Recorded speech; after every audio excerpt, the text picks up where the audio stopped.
नमस्कार, कंज्यूमर अड्डा में आपका स्वागत है। मैं हूं मनोज श्रीवास्तव और आज हम बात करेंगे वसीयत की, खास करके महिलाओं के संदर्भ में।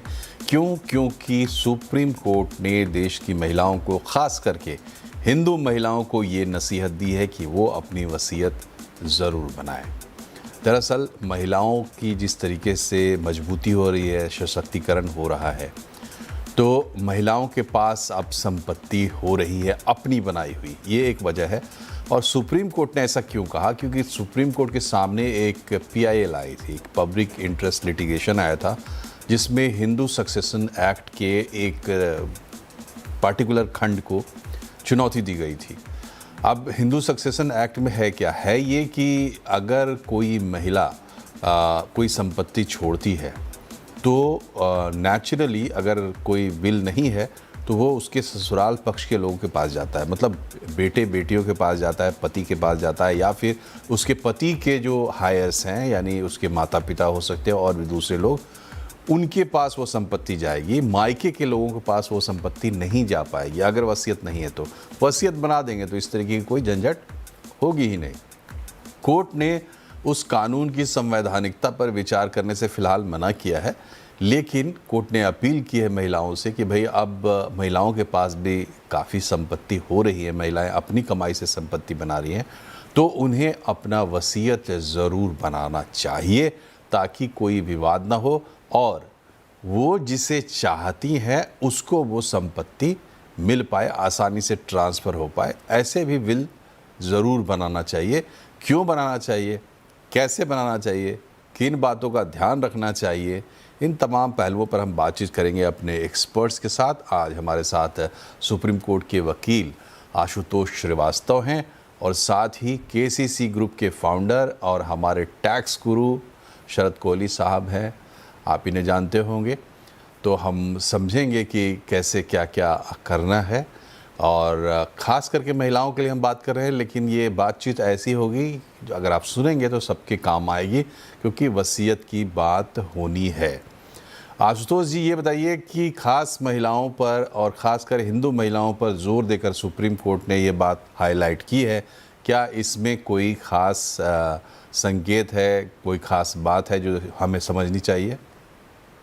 जी देखिए, जब हिंदू सक्सेशन एक्ट जो है 1956 में बनाया गया था और इसके कुछ अमेंडमेंट्स हुए हैं, हालांकि अगर 2005 का अमेंडमेंट देखेंगे तो बहुत ही महत्वपूर्ण था महिलाओं के लिए, क्योंकि उस अमेंडमेंट के बाद जो है जो विमेन हैं उनको भी जो कोपार्सिनरी प्रॉपर्टी है, एंसेस्ट्रल प्रॉपर्टी है, उसमें इक्वल राइट दिया गया है 2005 के जो अमेंडमेंट में हिंदू सक्सेशन एक्ट में जो हुआ है। और आप देखिए कि जो सेक्शन 15 है हमारा हिंदू सक्सेशन एक्ट का, उसी सेक्शन में सब सेक्शन 1 है, ABCDE है। तो जो अगर कोई लेडी, हिंदू लेडी, अगर उसकी डेथ होती है और उसके पास प्रॉपर्टी है जो उसने या तो सेल्फ अक्वायर किया है या उसके पास आया है, तो वो प्रॉपर्टी उसके डेथ के बाद जो है सबसे पहले उसके बच्चों के पास जाएगा या फिर हस्बैंड के पास जाएगा। और अगर ये दोनों भी नहीं है, बच्चे भी नहीं है और हस्बैंड भी नहीं है, तो ये प्रॉपर्टी जो है फिर जो हस्बैंड है उनके जो लीगल ईयर्स हैं, जैसे उन हस्बैंड के फादर मदर, उनको जाएगा। और अगर वो भी लीगल ईयर्स नहीं है हस्बैंड के, उस केस में तीसरा जो है तब जाकर के उसके फादर या मदर को जाएगा। और अगर फादर मदर भी नहीं है तो फिर फोर्थली जो है फादर के लीगल ईयर को जाएगा लेडी के। और अगर फादर के लीगल ईयर नहीं है तब जाकर के जो है मदर के लीगल ईयर को जाएगा। तो इसमें जो बेसिकली जो इशू है वो ये है कि अगर वो महिला खुद से अर्न करती है और प्रॉपर्टी वो अपना बनाती है या उसको कहीं से मिलता है, और अगर उसकी जो है डेथ हो जाती है और हस्बैंड या बच्चे नहीं हैं, तो इस केस में उसके फादर मदर को जो है प्रॉपर्टी का जो बेनिफिट है वो नहीं मिल पाएगा। पहले हस्बैंड के जो रिलेटिव्स हैं, जो फादर मदर या लीगल ईयर्स हैं, उनको फर्स्ट उसमें क्लेम आएगा in absence of children and husband. तो ये इश्यूज बहुत इस तरीके के जो जा रहे थे, तो सुप्रीम कोर्ट ने सलाह दी है कि आप जो है विल को एग्जीक्यूट करें। विल जो है हमारा सेक्शन 30 जो है हिंदू सक्सेशन एक्ट में उसमें उसको प्रथम रखा गया है कि अगर विल एग्जीक्यूटेड है तो महिला डिसाइड कर सकती है कि ये प्रॉपर्टी जो है उसके डेथ के बाद किसको जाना चाहिए, हिंदू महिला ये डिसाइड कर सकती है। तो इसमें जो है बहुत सारे डिस्प्यूट्स को जो है रोका जा सकता है, बहुत सारी परेशानियों से बचा जा सकता है। सुप्रीम कोर्ट का ये उद्देश्य था। हालांकि जो पीआईएल में जो कहा गया कि जो सेक्शन 15(1) का जो ये रूलिंग है कि इंस्टीड ऑफ उसके फादर मदर के जगह पे हस्बैंड के रिलेटिव्स को अगर प्रॉपर्टी जाता है in absence of husband and children, तो ये कहीं ना कहीं आर्बिट्रेरी है, ये थोड़ा गलत है। इसमें जो है सुधार होना चाहिए इस पर्टिकुलर प्रोविजन में, जिसमें सुप्रीम कोर्ट ने कहा है कि ये जो पीआईएल है वो किसी अफेक्टेड पार्टी का नहीं है, पहली बात, क्योंकि किसी लॉयर ने फाइल किया है। तो सुप्रीम कोर्ट इसमें अभी कुछ नहीं डिसाइड करेगा, लेकिन जहां तक उनके उनके राइट को, महिलाओं के राइट को प्रोटेक्ट करने का सवाल है ऐसे मामलों में, तो वो जरूर विल एग्जीक्यूट करें जिससे वो खुद डिसाइड कर सके कि प्रॉपर्टी किसको जानी चाहिए। क्योंकि जनरली जो है विल वो सुपरसीड करेगा, जो बाकी के जो कानून है उससे ज्यादा इंपॉर्टेंट है कि जो मरने वाला जो चाहता है कि उसकी प्रॉपर्टी किस तरह से किसको जाए, वो ज्यादा इंपॉर्टेंट है। अब जहां तक कानून चेंज करने का सवाल अगर आता भी है फ्यूचर में, तो मेरे ख्याल ये हो सकता है जी जी पार्लियामेंट को जी रेफर किया जाए ठीक है। For any amendment. वो तो तो उसका एक दूसरा पहलू है, लेकिन ये बताइए कि हिंदू महिलाओं को खास करके कहाँ अपील की गई है, और सक्सेशन एक्ट से फैसला होता है, मतलब हर एक का सक्सेशन अलग है धर्म के हिसाब से, और एक जनरल भी, तो बाकी महिलाओं के लिए भी क्या ये सलाह उचित होगी या नहीं होगी? फिर हम जाएंगे कि विल कैसे बनाना है। जी देखिए, हर एक का अपना पर्सनल लॉ है, और जैसे पारसी लॉ है, मुस्लिम लॉ है, तो हर लॉ में जो प्रॉपर्टी जो डिवॉल्व होती है लीगल ईयर्स को, वो थोड़ा अलग अलग उसमें बना हुआ है कानून। पर्सनल लॉ सबके अलग हैं, और ऐसा नहीं है कि जो हिंदू सक्सेशन एक्ट में जिस तरह से लिखा हुआ है जो प्रोविजन है वो सब बाकी भी जो पर्सनल लॉज में है उसमें वैसा है, ऐसी कोई बात नहीं है, सब में अलग अलग लॉज हैं। लेकिन विल जो है अगर आप देखें तो नॉट ओनली कि हिंदू सक्सेशन एक्ट में, बल्कि जो हमारा इंडियन सक्सेशन एक्ट है उसमें भी विल का प्रोविजन है। तो ऐसा नहीं कि सिर्फ हिंदू जो है वो बना सकते हैं, इसको बाकी भी रिलीजन्स में जो उनके पर्सनल लॉ के हिसाब से विल को बनाया जा सकता है इंडियन सक्सेशन एक्ट के हिसाब से। अब आप यही जैसे आपने यही कहा कि विल बनाने का जो तरीका क्या होना चाहिए, किस तरह से लीगली इसको बनाना चाहिए, हाँ, तो इसमें नहीं, इस पे हम हाँ बात करेंगे, लेकिन हम यही जी पहुंचना चाह रहे थे कि जी विल जो है वो सबके लिए आप समझिए ज़रूरी चीज़ है। इसको अभी तक वो उस तरीके से नहीं समझ पाए लोग, काम चल रहा था। हालांकि जिनके पास वाकई प्रॉपर्टी ज़्यादा होती है, खास करके अपनी एक्वायर की हुई प्रॉपर्टी, तो उनको पता होता है। बट विल इम्पॉर्टेंट है ना सिर्फ हिंदू महिलाओं के लिए बल्कि सभी महिलाओं के लिए, और ना सिर्फ महिलाओं के लिए बल्कि सभी के लिए। कोहली साहब, विल के बारे में आपके क्या विचार हैं, और कैसे कब बनाना चाहिए? नमस्कार मनोज, आपको और आशुतोष को और सीएनबीसी आवाज के सभी दर्शकों को। देखिए, इसके पीछे पहले सुप्रीम कोर्ट ने ऐसा क्यों कहा कि उन्होंने इस पीआईएल को डिसरिगार्ड कर दिया कि भाई ये किसी की स्पेसिफिक नहीं है, कोई एग्रीड पार्टी नहीं है, ये तो एक किसी जनरल फाइल किया हुआ। उसके पीछे कारण है, वो हम समझ लेते हैं, वहां से काफी बातों का जवाब निकल आता है। क्योंकि भारत का जो कल्चरल स्ट्रक्चर है मनोज, उसमें महिला जब एक बार शादी होके, मैं अब क्योंकि यहाँ हिंदू विल से आपने बात शुरू करी तो मैं हिंदू विल की बात करता हूँ। जब आप शादी होके जाते हैं तो वो लड़की अपने ससुराल की हो जाती है। अब कई-कई जगह तो ऐसा भी सुनने को मिलता है कि जो उसके मायका होता है, जो उसके पेरेंट्स होते हैं, उस साइड से उसका धीरे-धीरे करके जैसे-जैसे उम्र बढ़ती जाती है, रिश्ता कम होता जाता है, अपने ससुराल वालों से रिश्ता बढ़ जाता है। तो ये बहुत ज़रूरी बात टिप्पणी करी है सुप्रीम कोर्ट ने कि आप विल बना के डिसाइड करिए कि आप अपनी संपत्ति किसको देना चाहते हैं। तो ये मैं पहले एक ये कमेंट छोटा-सा करना चाह रहा था, क्योंकि हो सकता है बहुत सारी महिलाएँ ऐसी हों, जो कहें कि हमें ससुराल वालों को अपने जाने के बाद देना है, अब मेरा घर ये है, ऐसे डायलॉग आपको सुनने को मिलते होंगे, आज से तेरा घर ये नहीं है, आज से तेरा घर वो है, लड़की विदा होती है, वो सब उसके पीछे एक कल्चरल बात आ जाती है। अब आपने जो सवाल किया मैं उस पे आता हूँ।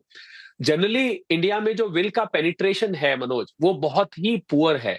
ऐसा माना जाता है कि 2 से 3% शायद हो जो लोग विल बनाते हैं। महिलाओं की क्या बात करें, मैं पुरुषों को भी बात कर रहा हूँ, और अगर महिलाओं और पुरुषों के बीच में दोनों के बीच में आप स्टैटिस्टिक्स देखेंगे तो जितने पुरुष, अगर मान लीजिए 10 पुरुष विल बना रहे हैं तो उसके बदले में शायद 5 महिलाएं भी विल नहीं बनाती हैं।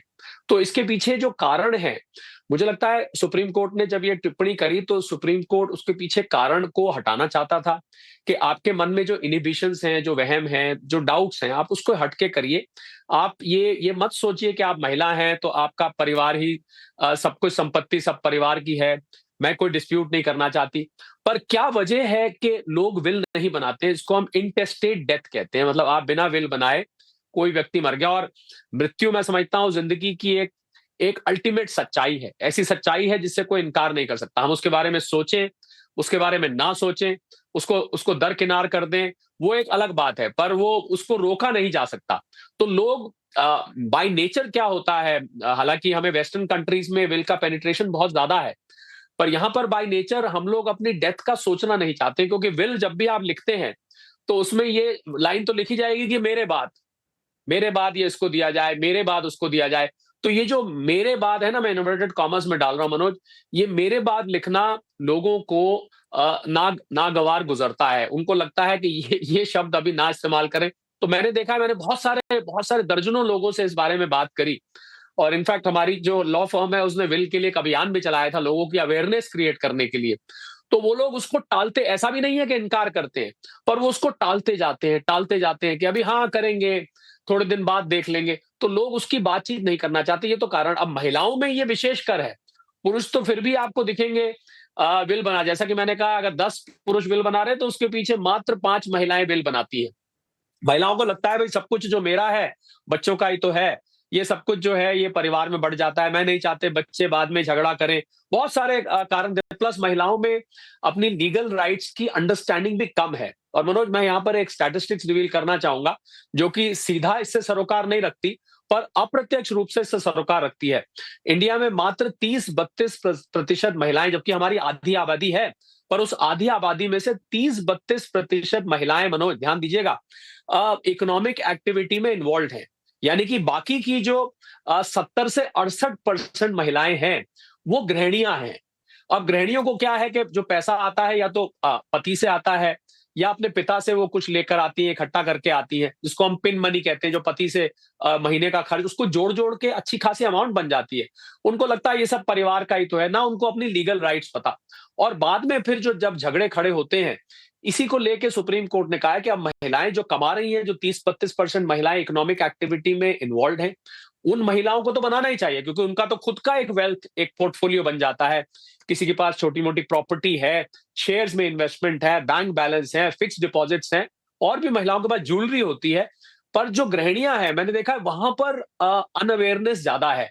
वो क्योंकि एक परिवार में सम्मिलित होती हैं, उनको लगता है मेरा जीवन सारा परिवार के लिए है, तो मेरा जो कुछ है बच्चों का है। ये एक स्टैंडर्ड आपको डायलॉग सुनने को मिलेगा कि मेरा जो कुछ है बच्चों का है। पर होता क्या है असल में कि बाद में महिला के जाने के बाद बहुत प्रकार के झगड़े खड़े हो जाते हैं। दर्जनों के हिसाब से ऐसे केसेस हैं जहां पर महिला की मृत्यु के बाद बच्चों में आपस में झगड़ा हो गया। तो मुझे लगता है बच्चों में या ससुराल वालों में झगड़ा हो गया। अब जहां तक बात अपने पेरेंट्स को देने की है या अपने भाई बहनों को देने की है, ये मुझे लगता है ये महिला के ऊपर छोड़ देना चाहिए। यहीं से सुप्रीम कोर्ट की रूलिंग निकल के आती है कि महिला की मर्जी है, वो सारा का सारा ससुराल वालों को देना चाहती है, जहां शायद उसने अपने माँ बाप से ज्यादा समय बिताया हो, या वो अपने परिवार वालों को देना चाहती है जहां वो पैदा हुई, पली बड़ी। ये उसकी चॉइस है। ये इस पर हम हिंदू सक्सेशन एक्ट में अमेंडमेंट कर दे कि भाई ये तो जो है पेरेंट्स को जाना चाहिए। ये सुप्रीम कोर्ट हम उस पर बात कर भी नहीं रहे हैं, हम तो सुप्रीम कोर्ट की बात को आगे बढ़ाना चाहते हैं। आशुतोष जी, ये बताइए कि विल कब बनाना है,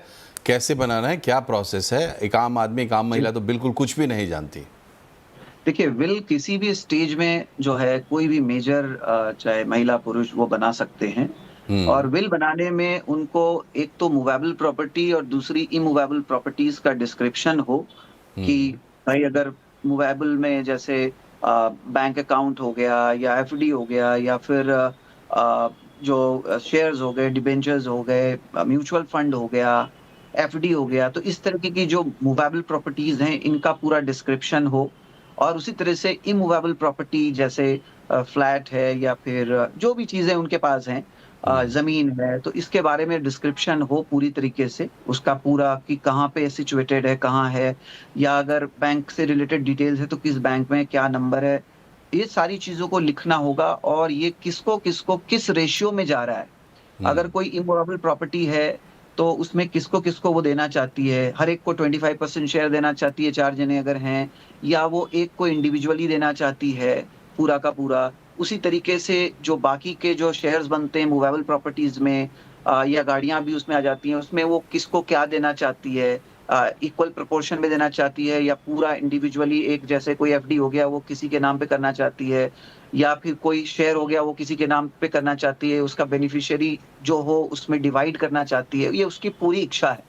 वो सबको वो लिखना होगा पूरे तरीके से।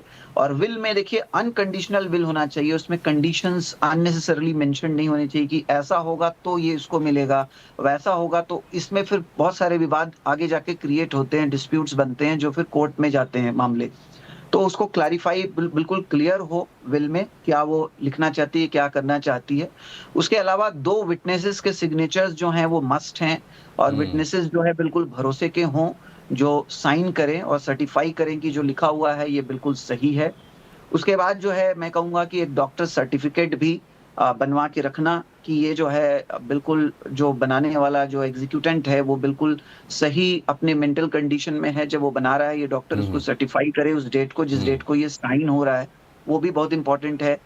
इसके अलावा जो है वो चाहें तो इसको रजिस्टर भी कर सकती हैं या कर सकते हैं, या फिर नोटरी भी वो जो है अलाउड है। मतलब वो कैसे लॉ में ऐसा कोई ज़रूरी नहीं है कि वो जो है रजिस्टर ही होना चाहिए। लेकिन आज के ज़माने में रजिस्टर कर लेना अच्छा होता है क्योंकि उससे उनका थंब इम्प्रेशन, उनका जो फ़ोटो है रजिस्ट्रार ऑफिस में सब कुछ बहुत क्लीन एंड क्लियर रहता है, ताकि आगे चल कर के डिस्प्यूट ना हो कि ये विल ज़ोर-ज़बरदस्ती में बनाया गया या फ़ोर्ज किया गया सिग्नेचर या ऐसे किया गया, वैसे किया गया। तो इन सब डिस्प्यूट से बचने के लिए ये जितना भी प्रॉपर तरीके से क्लैरिफाइड रहेगा उतना अच्छा है। प्लस जी। उसमें एक जो एग्जीक्यूटर है उसका भी नाम को डाला जा सकता है। कोई भी फैमिली मेंबर जो उनका हो पहचान का, जो एक एग्जीक्यूटर बने कि अगर डेथ होती है तो ठीक वो है, विल तो को इसमें और एग्जीक्यूट डिटेल पे करे। बात करेंगे। एक जी। छोटा सा ब्रेक यहाँ पर ले लेते हैं। बाकी जो आशुतोष जी बता रहे हैं उसको हम और डिटेल में समझने की कोशिश करेंगे, क्या गलतियाँ होती हैं जो नहीं करनी चाहिए वगैरह वगैरह। एक छोटे आज हम बात कर रहे हैं विल की, क्योंकि सुप्रीम कोर्ट ने महिलाओं से अपील की है, ख़ासकर हिंदू महिलाओं से, कि विल ज़रूर बनाएं ताकि आप जिसे चाहते हैं उसी को आपकी संपत्ति मिले, और दूसरी बात कि आपके जाने के बाद आपकी संपत्ति के नाम पर विवाद ना हो। कोहली साहब, ये बताइए कि विल बनाने के लिए हम कहाँ जाएं? क्या वकील के पास जाना ज़रूरी है?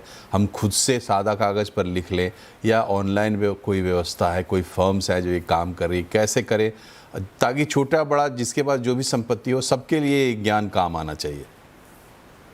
बिल्कुल मनोज, जो आपने 3 तरीके बताए, तीनों ही तरीके से हो सकता है। आप किसी वकील के पास जा सकते हैं, उसके लिए कोई बहुत नामी वकील नहीं भी हो तो भी चलता है। आप स्वयं भी लिख सकते हैं, कागज़ पे बैठ के आप लिखिए कि मैं अपने मृत्यु के बाद अपने एसेट्स की लिस्ट है, ये उसको देना चाहता हूँ। ऑनलाइन भी बहुत सारे प्लेटफ़ॉर्म्स अवेलेबल हैं, जहाँ पर आप विल बना सकते हैं। पर आपने एक बहुत अच्छी बात ब्रेक पे जाने से पहले कही थी कि गलतियाँ क्या होती हैं, क्योंकि विल बनाने के बाद भी आपका वो विल बेकार हो सकती है। वो गलतियों को अवॉइड करना बहुत ज़रूरी है। सबसे पहली गलती कि आप विल बना रहे हैं पर उसमें आपने एग्ज़ीक्यूटर अपॉइंट नहीं किया। तो एग्ज़ीक्यूटर अपॉइंट ना करने से क्या होगा कि आपके जाने के बाद जब वो विल खोली जाएगी, तो पहली बात तो उसको फ़ॉलो कौन करेगा? अगर मान लीजिए आपके 4-5 सक्सेसर्स हैं, तो उसको कौन फ़ॉलो करेगा? या आपने कोई ऐसी जगह रख दी विल को, जो अब व्यक्ति जाने के बाद तो बताने के लिए है नहीं, तो कौन उसको निकालेगा? कौन उसको वारिस, जो उसके वारिस हैं, उसके सामने उसको पढ़ेगा? तो एग्ज़ीक्यूटर अनबायस्ड होना चाहिए, ये बहुत ज़रूरी है। जिसको भी आप एग्ज़ीक्यूटर अपॉइंट कर रहे हैं, उसका कोई बायस ना हो, जिससे वो कल को कोई मैनिपुलेशन ना कर पाए। दूसरी गलती, अभी जैसे आशुतोष ने कहा कि रजिस्ट्रेशन कराना बहुत ज़रूरी हो गया है अब आजकल, क्योंकि आपकी विल को चैलेंज किया जा सकता है। ना जाने कितने ही सैकड़ों के हिसाब से कोर्ट में केसेस चल रहे हैं, जहाँ पर विल को चैलेंज किया गया है। कोई कहता है मेरे सिग्नेचर्स नहीं है, कोई कहता है उनकी हैंडराइटिंग नहीं है, कोई कहता है इसने कभी बनाई नहीं, कोई कहता है वो मेंटली साउंड नहीं थे, वगैरह-वगैरह। बहुत सारे मैटर्स पे डिस्प्यूट चलते रहते हैं। और एक बहुत बड़ी गलती मनोज जो आम देखी जाती है, और ये मैं आपको व्यक्तिगत रूप से एक उदाहरण के तौर पे बता सकता हूँ। मेरे पास 2018 में एक महिला आई, जिन्होंने विल बनाई, और उसके बाद आप मानेंगे नहीं, बदकिस्मती से वो दुनिया में नहीं रही। और जब उनके विल को एग्जीक्यूट किया गया, तो पता लगा कि जो-जो उन्होंने एसेट्स उसमें लिखे थे, आज 7 साल बाद, ये अभी हाल की घटना है, 7 साल बाद उसमें से कोई भी एसेट उस फॉर्म में नहीं था जिस फॉर्म में उन्होंने लिखा। उन्होंने बैंक अकाउंट नंबर दिए, कुछ फिक्स डिपॉजिट्स थे, कुछ म्यूचुअल फंड्स थे, कुछ शेयर्स थे और एक दो प्रॉपर्टी थी। प्रॉपर्टी वो बेच दी गई थी। उन्होंने जो म्यूचुअल फंड का पैसा उठा के फिक्स डिपॉजिट में कर दिया था, फिक्स डिपॉजिट के पैसे उठा के ज्वेलरी ले ली थी। प्रॉपर्टी वो वाली नहीं, दूसरी प्रॉपर्टी थी। तो जितने भी एसेट्स की लिस्ट उस विल में थी, वो सब बदल चुकी थी। अब मैं जो मेन बात कहने जा रहा था कि विल को अपडेट करना बहुत जरूरी है। आप जब भी विल को अपडेट करते हैं तो जो आपकी लेटेस्ट लिखी हुई विल होती है वो पिछली सारी विल्स को ओवरराइड कर देती है। इस बात का बहुत ध्यान रखना जरूरी है कि आप जो लेटेस्ट विल लिख रहे हैं, पिछली विल उससे अपने आप इनफ्लक्चुएट हो जाती है। आपको ये बात मेंशन की जाती है विल में कि इससे पहले की सारी विल मैं वो खत्म कर देता हूं, यही मेरी लेटेस्ट विल है। तो क्योंकि आजकल एसेट एलोकेशन मनोज इतना ज्यादा फ्रीक्वेंट हो गया है, आप शॉर्ट टर्म के लिए इन्वेस्ट करते हैं। पहले होता था महिला ने ज्वेलरी ली और सारी उम्र के लिए ज्वेलरी पड़ी है या एक प्रॉपर्टी में उनका नाम है सारी। अब तो जमाना बदल गया है, कभी आप क्रिप्टो में इन्वेस्ट कर रहे हैं, कभी आप, और डिजिटल एसेट्स भी मेंशन करना जरूरी है, कभी आप एफडी में कर रहे हैं, कभी म्यूचुअल फंड में कर रहे हैं, कभी आप स्टॉक मार्केट में कर रहे हैं, कभी आप ज्वेलरी, कभी प्रॉपर्टी। तो मुझे लगता है कि विल की बहुत डायनेमिक नेचर होती है। ये नहीं कि विल बना के आप भूल गए एक बार, बहुत बड़ी गलती है मनोज लोगों से मैं देख रहा हूं कि हो रही है। ठीक है, तो समय चूंकि कम है, आशुतोष जी ये बताइए कि क्या मैं कोई ऐसी डायनेमिक विल बना सकता हूँ जो लिस्ट आउट करके एक एक एसेट को ना बताता हो, बल्कि बताता हो कि मेरा जो भी बिलोंगिंग्स है उसको एक सर्टेन प्रोपोर्शन में इस तरीके से बांट दिया जाए। क्या इस तरीके का कोई समाधान हो सकता है और वो क्या बेहतर होता है? बिल्कुल, बिल्कुल। आप हर एक अपने प्रॉपर्टी को, चाहे वो मूवेबल हो, इमूवेबल हो, आप उसमें शेयर बिल्कुल डिफाइन कर सकते हैं। अगर ज़मीन है या फिर कोई प्रॉपर्टी है, कंस्ट्रक्टेड प्रॉपर्टी है, तो उसमें भी आप बाउंड्रीज तक आप डिफाइन कर सकते हैं कि किसको कहाँ कितना मिलना है। और एक बात और मैं ऐड करना चाह रहा था कि जो बेनिफिशियरी में, अगर मान लीजिए कोई माइनर को अगर प्रॉपर्टी जानी है, तो उसके लिए गार्डियन को भी, एक जो उसका गार्डियन होना चाहिए बच्चे नहीं, मैं का, ये उसको पूछ रहा था कि मैं ये पूछ रहा था कि क्या मैं एक अम्ब्रेला विल बना सकता हूँ जो मेरी पूरी प्रॉपर्टी को क्वालिफाई करे और एक रेशियो या प्रोपोर्शन के साथ बता दूं कि वो बांट दिया जाए? जी, जी। देखिए, आप बिल्कुल बना सकते हैं, लेकिन क्या होता है कि वक़्त के साथ सिचुएशन भी बदलता रहता है। अब जैसे किसी महिला ने विल बनाया, उस समय उसकी शादी नहीं हुई थी, बाद में उसकी शादी हो गई, तो वो हो सकता है उसमें कोई चेंजेस करे। फिर हो सकता है उसके बच्चे हो गए, फिर उसमें वो कोई चेंज करे। हो सकता है उसने एडिशनल प्रॉपर्टी ले ली, तो फिर उसको वो ऐड करना होगा कि ये प्रॉपर्टी अब किसको जाएगी। हो सकता है कोई प्रॉपर्टी उसने बेच दी, जैसे मेरे मित्र ने भी बताया, तो फिर जो है वो प्रॉपर्टी अब है नहीं। तो इसके लिए टाइम टू टाइम जो अमेंडमेंट है उसको कॉडिसिल बोलते हैं, वो कॉडिसिल को ऐड किया जा सकता है। शरद जी इसमें कुछ जोड़ना चाह रहे हैं? शरद जी, देखिए, प्रिंसिपली आप एक अम्ब्रेला विल बना सकते हैं, परंतु वो विल की जो ऑथेंटिसिटी है, बाद में जब उसको एग्जीक्यूट किया जाएगा तो उसमें दिक्कतें आती हैं।